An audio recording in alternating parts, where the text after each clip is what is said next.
좋은 인연입니다. 모든 종교가 궁극적으로 가야 될 길없는 길이란 가슴속에 가려진 구름이 본래 없었음을 확인해야 하나니 어떻게 해야 알 수 있을 것인가? 이 일단의 일에 대하여 알려고 해야 함이로다. 모른다면 기어코 알아질 때까지 알려고 해야 알게 될 것이니 알고 보면 모른다는 말이 가장 가까운 말이로다. 모른다 하며 멀고 먼 우주의 끝을 알 수 없는 것과 같이 망망함이나 무엇으로부터 비롯되었음인지를 분명히 살펴야 될 것이로다. 그렇다면 가장 가까운 것이 무엇일까? 오고 가고 나고 죽는 것이 본래 없는 모습이라고 하신 불보살님의 말씀을 증명할 수 있는 근거를 가져야 함이로다. 나무 관자재보살 마살.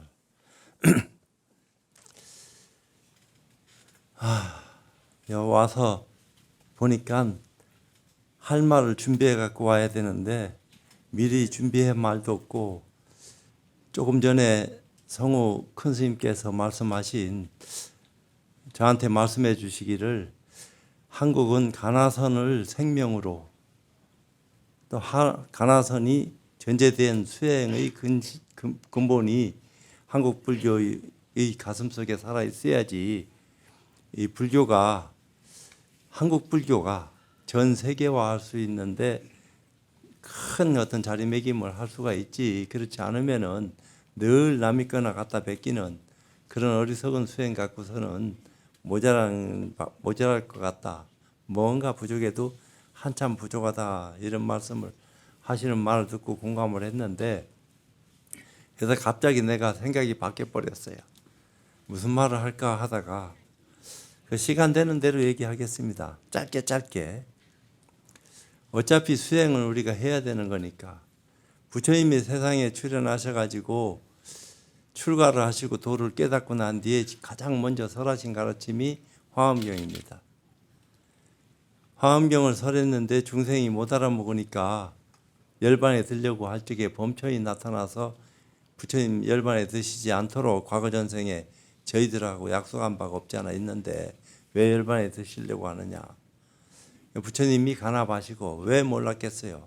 다 모든 불교의 가르침 자체가 방패인데, 그렇게 하고서 중생 근기를 맞춰서 아엄경을 설하고 방등, 반야, 법화 열반에 이르기까지 49년 설법했다. 부처님 깨닫고 난 뒤에는 45년입니다. 깨닫기 전에도 많은 사람 교화하려고 보살의 모습으로 교화하셨고, 부처가 되셔서 45년간 아함서부터 법화 열반에 이르기까지 법문을 하셨는데, 그래서 아함 속에도 화엄이 있고 화엄 속에도 아함이 있다. 모든 것이 화엄을 자각하게 하기 위한 가르침이었다. 이렇게 보면은 불교의 궁극적인 모습이 어떻다 하는 것을 잘 알게 되리라고 생각합니다. 어째서 화엄경은 부처님이 세상에 출현하시든 출현하시지 않든 상관없이 상주불멸이라 늘 설해지는 가르침이고, 법화경은 이 세상에 30 이상 80종호를 갖춘 모습을 나타낸 부처님이 출현하셔야지만이 나타나는 경전이라고 일찍이 말씀을 하셨어요. 또 틀리는 말도 아니고. 그래서 불교에는 화엄사상, 법화사상, 양쪽의 어떤 사상적인 체계가 없잖아 있기는 있는데 큰 대종의 줄기지요. 그런데 그런 가운데서 깨달음을 논하는, 그러니까 처음부터 화엄서부터 법화 열반에 이르기까지 부처님은 깨달음을 전제로 했습니다. 어떻게 해야지 눈을 뜨게 할 수 있을까? 누구나 다 눈 뜨고 살고 있는 것은 분명한데 불성 지니고 있으니까. 근데 불성을 가지고 쓰고 살고 있으면서도 가르침이 없으니까 무지렁이로 눈 감고 살고 있다. 이걸 어떻게 해야지 눈을 뜨게 해줄 수 있을까? 이런 어떤 고민을 숱하게 하셨는 것이 아닌가, 이런 생각이 들어요. 그런 고민들이 이제 직지심 경성성부라는 근원적인 부처님이 새벽의 별을 보고 깨달았던 그 깨달음을 면면히 이어가지고 중국의 달마스님까 인도의 달마 스님이 중국에 전했고 그 가르침이 조사선이니 묵조선이니 가나선이니 하는 수행 방법으로 세상에 소개되기도 했는데 그 가운데서 우리는 가나선 수행에 대한 올바른 가치를 잘 알지 않으면 안 된다. 근데 가나선 수행의 결정판은 눈 밝은 선지식 만나는 겁니다. 눈 밝은 선지식을 만나면은 그 자리에서 반 이상 이루어진 거요. 근데 어떤 분이 눈 밝은 선지식인지에 대해서 우리는 잘 모르고 그런 선지식이 계신다 하더라도 우리가 옆에 가까이 가서 모시고 공부할 수 있는 기회가 얼마나 제공되겠어요. 저는 공부를 가나선으로 안 했어요. 조사선식으로 공부했지. 그러니까 조사선식이 뭐고 가나선식이 뭡니까? 이렇게 물어본다 하면은 참 애매모호해. 그게 다 한통속인데 조사선을 아버지라 하면은 가나선은 아들 아니요. 아들 한 가족이지. 한 식구인데 근데도 성격이 다르다고요. 조사선의 어떤 기질과 가나선의 기질이. 가나선은 하두공안이 1700공안이 정립된 시기에 나와서 그 공안을 의지해서 의심하게끔 만들어진 수단이 가나선인데 조사선 시대에는 그것이 정형화 안 됐어요. 그 선지식들이 의심을 할 수 있게끔 두드리고 아주 어찌 보면은 정신 사납게 만드는 그런 모양도 쓰고 방도 하고 할도 하고 이런 어떤 뭐라고 할까요? 고준하다고 할까?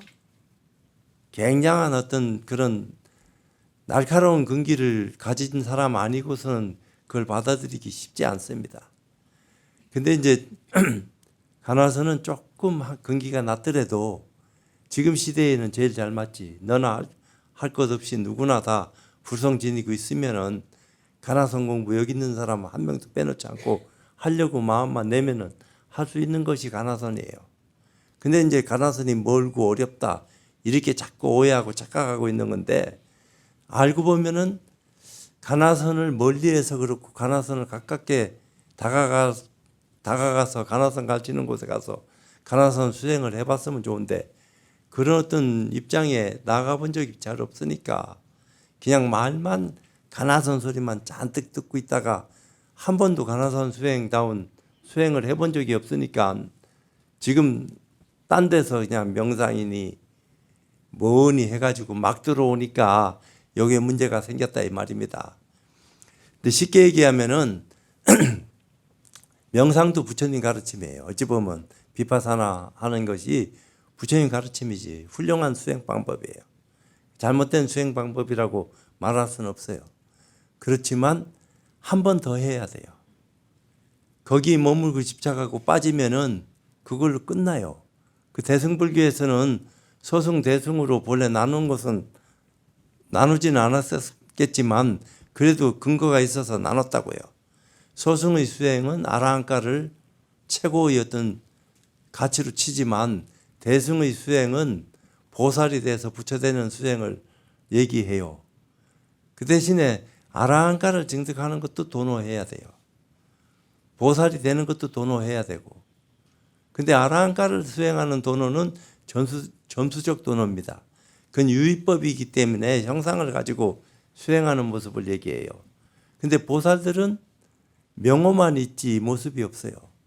관세음보살 명호는 있는데 모양은 없다고요. 그러니까 무위법이에요. 이거는 그거는 돈수해야 돼요.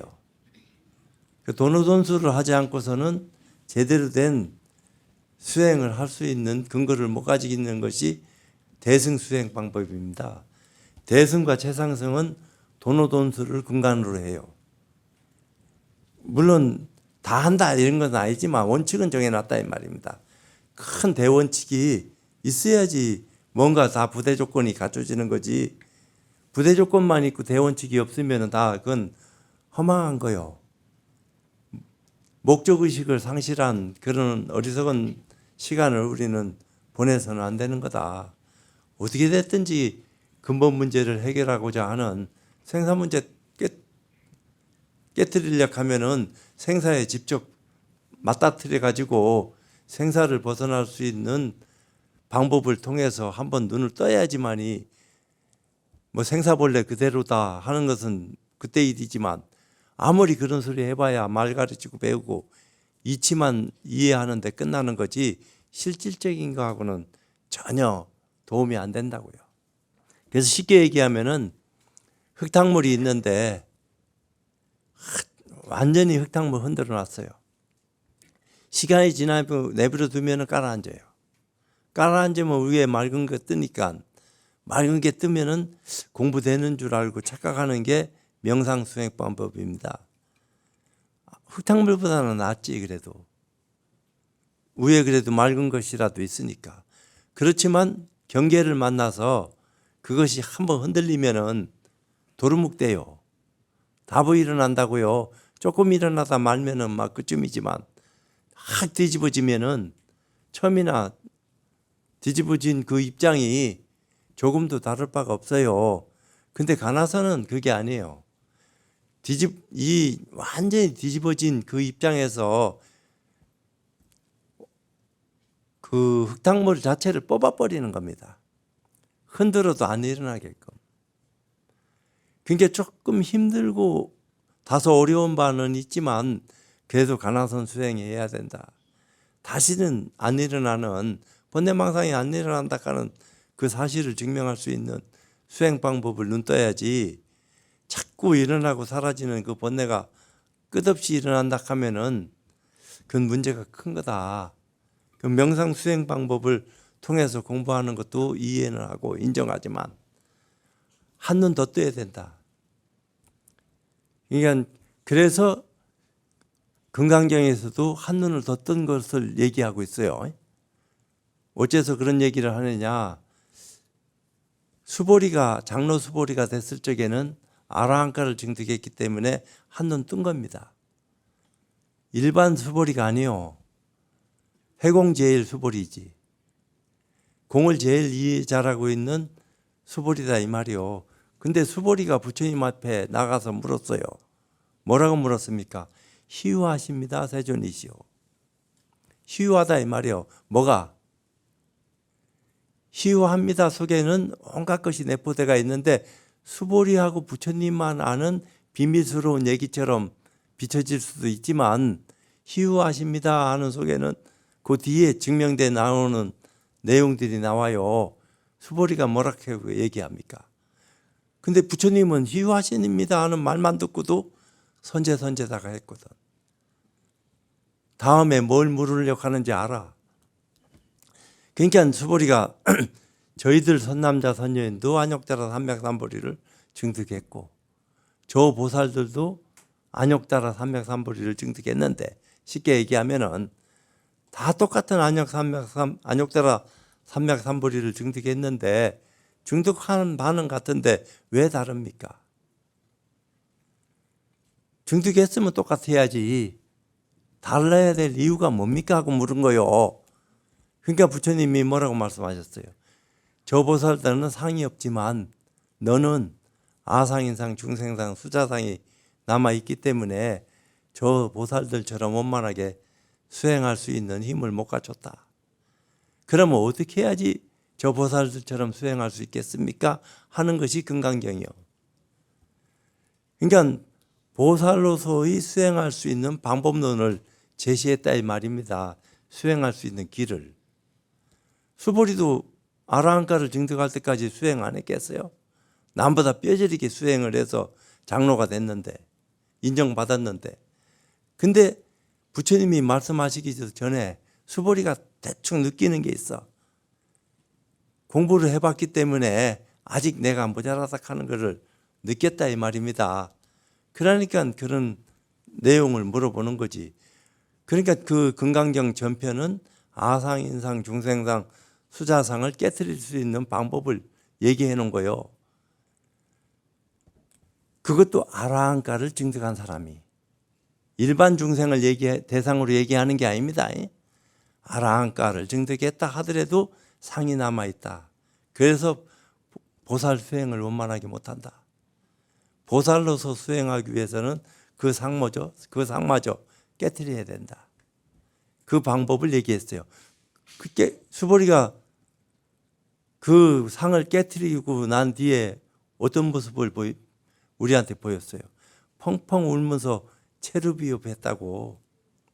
감격에 겨워가지고 뭐라고 말로 다 표현 못할 수 있는 흥분 상태가 된 거요. 얼마나 좋으면은. 그래서 펑펑 울면서 부처님한테 제일 먼저 뭐라고 얘기했어요. 내가 해안을 눈뜨고 있었을 때는 미처 몰랐습니다. 해안이라고 딱 명시돼서 나옵니다. 그러면 지금 눈은 법안 이상의 눈을 떴다는 얘기 아니에요. 그 얘기 자체가 해안의 어리석음으로서는 상을 못 깼습니다. 이 얘기하고 통하는 거예요. 그게 해안까지도 던질 수 있는 그런 깨달음의 눈을 떠야지 됩니다. 이게 선이요. 명상 갖고는 안 된다고요. 그게 교학적 뒷받침을 근거 있게끔 다 얘기해 놓은 것을 우리가 알아듣고 실질적으로 수행을 해서 과연 그것이 맞냐 틀리냐 하는 것을 사실로 증명해야 돼요. 증명이 안 되는 것은 거짓이지, 아니면 애매모호한 거고, 확연히 증명됐어도 긴지 만지 하는 바인데 증명 안 되고서는 말할 것이 못 된다 이 말이요. 또 한 가지는 육조 스님도 마찬가지요. 나무꾼으로 있을 때 한번 깨닫고 그 오조 스님 찾아갔어요. 그러고서 오조 스님하고 문답하다가 오조 스님이 방앗간에 가서 방 하나 째라. 그러고서 8개월인가 방아를 찢잖아요. 그것도 등에다가 무거운 돌을 짊어지고 원칸 자기 몸이 가벼우니까 방아 돌릴 수 있는 힘이 안 생긴다 이 말이야. 힘은 있어도 못 돌리지. 자꾸 몸이 뜨니까. 이제 그렇게까지 고생하면서 방아를 찌고 오조 스님 원망 안 하고 도망가지도 않고. 근데 오조 스님이 개송 하나 지어와라 이러니까 다 개송 지려고 하다가 신수 스님이 그래도 대표니까 그분만한 분이 여기 없다. 저분이 지면 우리는 인정하고 기다리자 이래 된 거 아니야. 근데 전화 왔는데 육조 스님이 반박을 하고 그 반박도 잘못하다가는 해코지 당하겠다 싶으니까 오조 스님이 이것도 아니다 하고 지운 거 아니야. 그렇게 하고 삼경에 찾아오라 해가지고 한마디 금강경을 얘기해 주는데 크게 깨달은 거 아니야. 그러면서 기쁨의 노래를 부른 거요. 육조 스님이 내가 일찍이 자성이 청정했음을 어떻게 알았겠으며 또 어떻게 했으며 이걸 몇 차례를 오조 스님 앞에서 거듭 얘기한다고요. 그러니까 네가 천인사 불이다. 이제부터 네가 육조다. 이라고서 남쪽으로 도망간 거 아니야. 그러니까 그게 그러면서 육조 스님 얘기는 도노 돈수를 주장했고 도노 점수를 주장하지는 않았어요. 그러니까 이제 공부를 하는 건 그래요. 그러니까 수행을 해야 되는데 그런 수행 가운데서 가나선 수행을 우리는 눈을 뜨지 않으면 안 된다. 가나선 수행이 뭐냐? 선지식 만나야 돼요. 자기 혼자 수행하는 것은 눈 감은 사람이 혼자서 길 잘하는 것처럼 가는 거랑 같아요. 어디로 가는지도 모르고 가봐야 결론은 뻔한 겁니다. 눈 뜬 사람 안내를 받아야 돼요. 눈 뜬 사람 안내를 받으면은 되고 안 되고는 그때 일이요. 눈 감은 사람 만나면은 눈 감은 대로 들어가요. 눈 뜬 사람 만나면은 눈 뜬 대로 갈 수 있는 확률이 높아져요. 근데 눈 감은 사람이 저 사람이 눈 뜬 사람인지 눈 감은 사람인지 어떻게 아노? 참 인연이 묘한 거요. 말해줘야지 알고 말고 하겠어요. 다 인연이 있으니까 시집장가 가고 자식도 낳지. 안 그러면은 무슨 놈은 가고 싶다고 가고 말고 싶다고 말고 이럴 판인가. 다 인연이 묘한 데가 있으니까 그래 된 거지. 그래서 눈 뜬 사람이 길 안내를 한다고요. 그러면 어떤 사람이 눈 뜬 사람이냐? 그거는 여러분들이 찾으셔야 돼. 스님은 찾았습니까? 나야 복이 많다 했잖아요. 난 사람들보다 청복도 탁복도 많은 것 같아. 선지식은 상대방 눈뜨게 해줄 수 있는 어떤 입장을 만들어야 되는데 안 그럴 것 같으면 만화한 만남이지. 그냥 인연 따라서 얼굴 한번 보고 헤어지는 거지. 근데 공부하려고 왔다 이 말이야. 그러면 저 사람을 걸어줘야 돼요. 의심을 공부할 수 있게끔 기회는 마련됐으니까 그 사람으로 하여금 공부 잘할 수 있게끔 딱 걸어줘야 된다고, 코를 걸듯이. 그래야지 도망도 못 가고 꼼짝달싹 못하고 안도 못하고 서도 못하고 물러서도 못하고 나가도 못하고 어디에 감옥에 갇힌 것처럼 기가 막힌 꼴을 당한 그 입장이 된다고요. 거기서부터 시작하는 거요. 선지식은 그렇게 만들어낸다고. 꼼짝 못하게끔 딱 무슨 요술마술 부린 게 아닙니다. 화두 하나로 의심 안 하면 안 되게끔 딱 걸어놓는다고요. 그냥 눈깔 사탕 입에 물고 쭉쭉 빨고 없어지면 다음 또 사탕 하나 물고 이런 게 공부가 아니요. 그냥 의심다운 의심을 딱 걸어주는 거지. 의심이 걸렸다고 해서 혼자 공부할 수 있겠습니까? 선지식 없으면은 백이면 천, 만이면 만 다 실패 본다 했어요. 그래서 처음서부터 중간 끝까지 마무리할 때까지 선지식과 같이 하면 최고 좋다. 왜 선지식 없이 깨달은 사람이 있지 않습니까? 그 사람들도 처음에는 선지식 만나서 공부하다가 한계를 느끼고 나름대로 시간을 보내다 터져가지고 선지식한테 점검받으러 온 거지. 선지식이 원인 제공을 하지 않은 건 아니다 이 말입니다. 다 했지. 자기 혼자 부처님도 얘기했어요. 혼자 공부해서 혼자 터득한 사람도 있다. 그걸 뭐라 합니까? 네? 성문이라고, 성문 영각 벽지불 하듯이 부처가 돼도 벽지불밖에 안 된다는 거야. 어찌 보면은 말이요. 그러니까 이게 쉽질 않아요. 아라한가를 증득했다고 해서 성불할 수 있는 원인은 다 가지고 공부를 해서 아라한가를 증득했다고. 부처님도 대아라인데 이 이상 무슨 공부 더 하라고 공부하십니까? 공부하라고 하십니까? 하지 않는지 몰라도 우리가 금강경을 소위경전으로 삼고 있는 이상은 금강경에 나오는 그 말뜻을 소화를 못할 망정 얘기를 해주면은 이해를 통해서 믿어야 될 거 아니요. 금강경 내용을 우리는 믿습니다. 그 믿으면은 그 믿는 그 어떤 입장만큼의 수행을 할 수 있는 마음의 준비를 하고 선지식 찾아가서 그런 체험을 직접 할 수 있도록 한번 시간을 가져봐야지. 그게 불자지. 그렇지 않을 것 같으면 인연 따라 왔다 갔다 하다가 세월 다 가면 이제 종치고 끝나는 거죠. 이제 그렇게 살아서는 안 된다. 이 얘기를 말씀 올리는 기고. 아이고, 나도 목이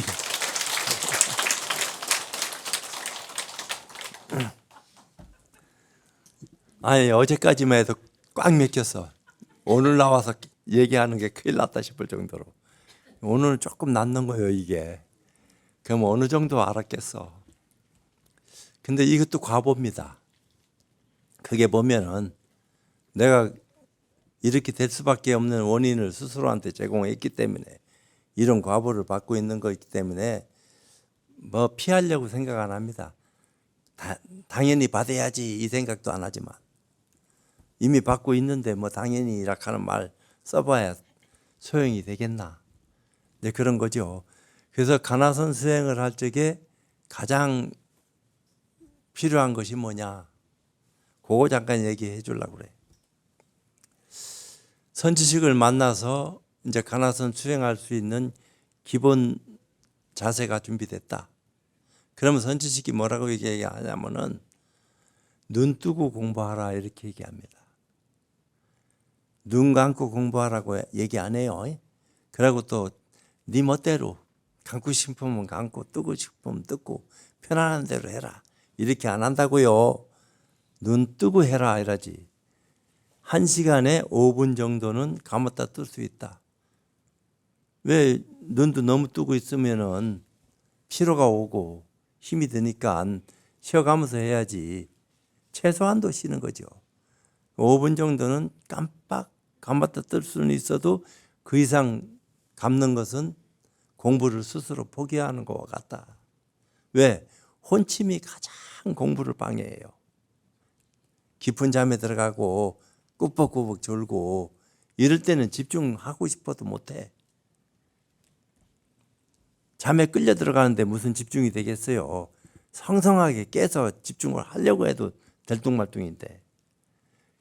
그래서 공부를 제일 방해하는 것이 잠이다.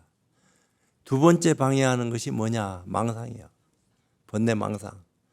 그 번뇌망상이 시도 때도 없이 일어나.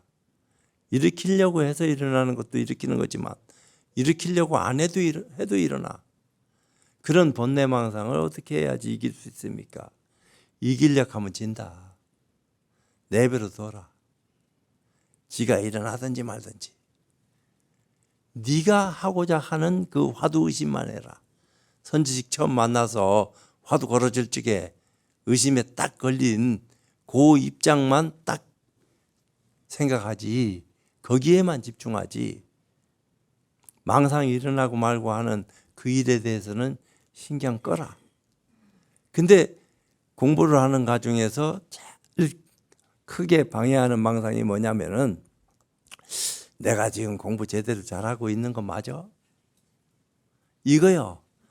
자꾸 왜 공부는 하는데 안 되는 것 같고 안 하는 것 같고 하려고 안 하는 건 아닌데 자꾸 뺑뺑 도는 것 같고 그러니까 되짚어 본다고. 내가 이거 제대로 하는 거 맞나? 이게 공부를 제일 크게 방해하는 겁니다. 그런 방해도 내버려 두고 그냥 해야 돼요. 그러면서 역경계, 순경계가 만들어질 적에 그냥 수용해야 돼요. 그러려니 하고 그 속에서도 화두의식만 해야 돼요. 그건 자기 의지요. 누가 대신해 주는 게 아니니까. 그러면서 집중을 해야 되는데 집중을 할 때 두 가지가 있어. 하나는 고요할 때 하는 집중. 하나는 움직일 때 하는 집중. 움직이면서도 집중해야 돼요. 고요할 때는 집중 잘 되는데 하면 또 혼침에 떨어지고 또 망상 피고 이러면 말짱 내리지. 고요할 때 하는 집중은 쉬워요. 그것만 하면 되니까. 마치 비유하자면은 팽이를 치면 어떻게 돼요? 세게 치면은 동선다고. 움직이지 않아요. 팽이가 말뚝 박아놓은 거 아니고 움직이는 것을 계속 두드리면은 마지막에는 안 움직이는 것처럼 돼요. 안 움직이는 것처럼 될 적에는 더 이상 칠 필요가 없어요. 지켜보기만 하면 되지. 비실비실할 때 또 쳐서 완벽하게 돌게 만들어 놔야지. 그게 정중동으로 들어가는 겁니다. 그래야지 쏜살같이 공부 속으로 들어가요. 더 깊은 공부로. 그렇지 않으면은 껍데기만 맴돌다가 더 알맹이 깊은 데로 못 들어가 보고 주저앉고 끝나요. 그러니까 정신을 고요하게 해서 집중할 때 훨씬 좋지. 공부하기가. 근데 앉아있기만 할 수 있나? 화장실도 가야지. 밥도 먹어야지. 대화는 안 한다 하더라도 수행 시간이니까 아무 인연을 다 끊고 오로지 수행만 한다고 전제로 했을 때 공양해야지. 잠도 자야지. 화장실도 가야지. 움직여야 될 거 아니요. 그럴 때에도 어떻게 집중해야 됩니까? 이거야. 이제 앉아서 집중할 적에는 볼록 렌즈를 딱 비춰보면은 초점이 맞으면은 불이 붙는 것처럼 쉬울 수 있는데 계속 비춰만 보면 되니까. 근데 움직일 적에는 이게 자꾸 깨진다 이 말입니다. 흔들리니까. 렌즈는 고정대가 있는데 이게 흔들리니까 어떻게 되겠어요? 비유하면은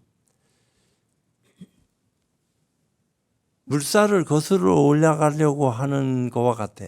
어떤 사람이 혼자 타는 배든 둘이 타는 배든 배를 몰고 물살을 거슬러 올라가려고 한다고 생각해 봅시다. 한 번 밀어 올리면은 물살이 세면은 더 떠밀려 가요. 그래도 계속 밀어 올리라고 얘기합니다.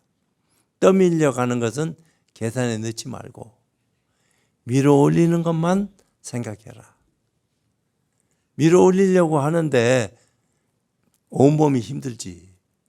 그 밀어 올리는 것이 그냥 손쉽게 쑥 올라가면 좋겠는데 만만치 않아. 물살이 세니까 한 번 밀어 올리면은 두 번, 세 번 떠밀려가. 그러면서도 나는 계속 밀어 올리려고 애쓴다 이 말입니다. 그 애쓰는 그 자체가 집중인데 집중이 안 되면은 그걸 포기하지 끝까지 못 버텨. 공부라는 건 그래. 그러면서 내 공부 상태가 어느 정도 됐는지 자기 혼자 알 수가 없으니까 선지식한테 입시를 허락받고 계속 찾아가서 물으면 좋겠고 그렇지 않으면은 인연이 있을 때 묻게 되는 건데 그래서 이제 선문에서는 독참하는 거 1대1로 묻는 것을 굉장히 참 소중하게 생각하는데 선지식을 독대해서 만나서 자기 체험한 어떤 바를 드러낸다 이 말이요. 드러내기도 전에 선지식이 차서 그냥 내쫓기도 하고 또 다 들어주면서 끝에 치기도 하고 하는 것은 선지식의 어떤 입장이니까 우리가 알 바 아니고 그래도 거기서 내가 이렇습니다. 이런 경계를 만났습니다. 그러면 선지식이 길 안내를 해준다고요. 끝까지 어떻게 해라. 이제 이런 안내를 통해서 공부해 나갈 적에 변화는 수용돼요. 그럴 때 격려가 된다고. 왜? 선지식이 호법을 서주는 거거든. 딴짓거리 안 하고 오직 그 문제만 가지고 씨름하도록 격려를 하고 격발을 시키고 공부하는 그 힘에 힘입어 가지고 밀어붙이는 거거든. 자기 힘만 갖고서 그게 안 돼요. 역발상 같은 기계가 나온다 하는 순간이 있다고. 공부를 하다 보면은 어떤 온몸이 집중돼 가지고 확 발산될 때가 있어요. 확철되어 한다 하는 말처럼 뭔가 그냥 마른 하늘에 벼락치듯 매미 허물 벗듯 120건짜리 짐을 내려놓듯 어떤 경계 현상을 맛보기 직전의 그 긴장감이 있다고요. 그래도 끝까지 화도 안 놓치고 밀고 들어갈 적에 시절이년 따라 변화를 수용하게 된다. 이 얘기를 한 거예요. 그건 그렇고 이제 마지막으로 더 이상 얘기해봐야 양념 맛에 너무 도취돼가지고 근본 잃어버리면 안 되니까. 마지막으로 고봉원묘화상께서 개성을 지으셨다고. 깨닫고 난 뒤에 해전 이후 하물주하니 바다 밑 진흙소가 달을 머금고 달리고 그게 선이다 이렇게 착각하면 안 됩니다. 바다 밑 진흙소가 달을 머금고 달리고 그건 현실적인 얘기가 아니요. 비현실적인 얘기지. 바다 밑에 진흙소가 진흙으로 된 것이 물에 만나면은 다 녹아지지 온전히 그 형태 유지할 수 있겠어요? 근데 바다 밑 진흙소가 달을 머금고 달리고 시적으로는 굉장히 멋진 표현을 했어. 그거는 역경계요. 화두 공부할 적에 의심 속에서 일어나는 역경계를 그런 식으로 표현을 한 겁니다. 그러면서 암전석호 포하면 바위 앞에 돌보면 새끼를 안고 졸고 있다. 그건 순경계요. 그 역순경계를 다 거친다 이 말입니다. 안 거치고 공부되면 더 좋지만 안 거치는 경우가 별반 없어요. 그러니까 역경계는 이게 경계구나 하고 오히려 쉽게 밀어붙일 수 있는데 순경에 만나면은 공부된 줄 알고 화두 놓치는 경우가 비일비재. 맑은 데 빠져가지고 꼭 명상 속에 들어가는 것처럼 깊은 어디에 들어가는 것 같은 기분이 드니까 거기서도 화두 의심을 끝까지 안 놓치고 힘들 때나 힘 안 들 때나 아주 공부가 잘 될 때나 안 될 때나 똑같이 화두 의심은 들어야 돼요. 조금도 다를 바가 없이. 힘들 때도 들고 힘 안 들 때도 들고 다만 용 쓰고 안 쓰고 하는 모습만 조금 달라지지 화두 들고 있는 모습은 똑같아야 돼요. 그러니까 역경계, 순경계를 다 견뎠다. 그러다가 철사찬입 건강한 새로 된 뱀이 건강의 눈동자를 뚫었다. 어느 순간 탁 터져삐어 변화를 수용할 수 있는 힘을 얻었다 이 말입니다. 눈을 떴어. 그렇게 하고 곤륜기산 노사견 여기에 이견이 많어. 어떤 분은 곤륜산을 코끼리 등에 태우고 백로가 끌고 간다. 이렇게 번역하는데 우리가 볼 적에는 그게 아니요. 곤륜노락하는 시커먼 거인들이 코끼리 조련사야. 그것들이 백로 주인들을 늘 태우고 갔는데 철사찬입 건강하는 순간에 주객이 전도됐어. 어제의 주인이 오늘이 노예가 되고 어제의 노예가 오늘이 주인이 돼서 당당하게 코끼리 등에 올라타고 간다 이 말이요. 근데 그것을 곤륜산을 코끼리 등에 태우고 백로가 끌고 간다. 이렇게 번역하면은 선을 신비화시키는 거요. 선은 신비가 아니라고. 평상에 다 드러난 진리가 신비한 거요? 언제나 드러나 있지만 우리가 모르고 살고 있는 거지. 그걸 깨닫지 못하고 살아가고 있는 것이 우리의 어리석은 미국 범부 중생들이 허망한 생각에 빠져가지고 정신 못 차리게 된 그런 까닭이 거기 있는 건데 알고 보면 그게 아니다 이 말이에요. 과거 진리나 현재 진리나 미래 진리나 진리는 본래 둘이 아니요. 진리는 과거 현재 미래에 관계없이 똑같다니까. 둘이 있을 수 있나? 과거 따르고 현재 따르고 미래 따르고 하는 것은 우리 중생의 눈이 업식 따라서 변화를 수용할 적에 각각 다른 것처럼 오해하고 착각하고 허망한 그림자에 속아서 그렇게 된 결과물이 그런 거니까 어쩔 수 없는 거죠. 그래서 선은 신비가 아니다. 평상의 일이지. 평상심 시도다 하듯이 늘 드러난 일 외에 무슨 일이 또 있다고 비밀이 있니 없니 그런 걸 묻냐. 이 얘기를 했는데 그것도 깨달은 사람의 입장에서 말한 거니까 깨닫지 못한 사람의 입장에서는 그걸 증명할 수 있는 자기 공부 인연을 한번 맺어야 된다고요. 그 말이 옳은지 틀린지 무조건 믿고 받아들일 게 아니고 아무리 옳은 거라도 내가 믿어야 될 거 아니야. 내가 알아야지 믿지. 내가 모르는지 모르면 어떻게 돼요? 긴가민가지. 이제 그런 어떤 입장이요. 그러니까 몰라요. 내가 컨디션이 되게 좋아서 여기 올라왔으면 좋은데 나도 프로가 못 되는가.